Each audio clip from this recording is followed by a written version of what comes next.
FixMeStick boots its own system that can run independently of your computer software. Let me show you. We'll start by plugging it in like this.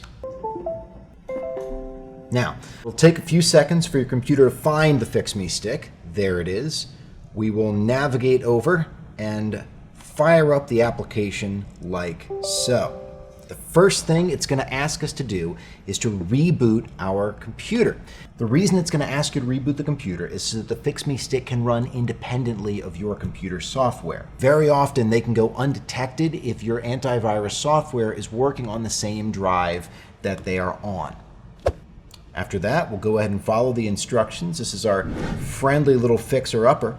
We'll start the scan and then we'll take a nap or grab some lunch because the scan can take a little bit of a while. That's why I started this scan a little while ago. It actually took over 6 hours to complete, but that's a good thing. It means it's doing a thorough job. In fact, the FixMeStick combines 10 different antivirus engines from such industry leaders as Sophos, McAfee, and Avira.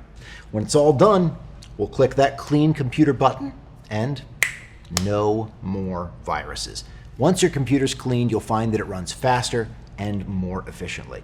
That old computer you've got lying around that you think is slow and outdated, try the FixMeStick on it. You never know, it might just be viruses and malware slowing it down. Additionally, the FixMeStick keeps itself updated with all the latest virus definitions, and you can use it on multiple computers. You can't do that with other antivirus programs. By the way, it works on Macs as well. FixMeStick.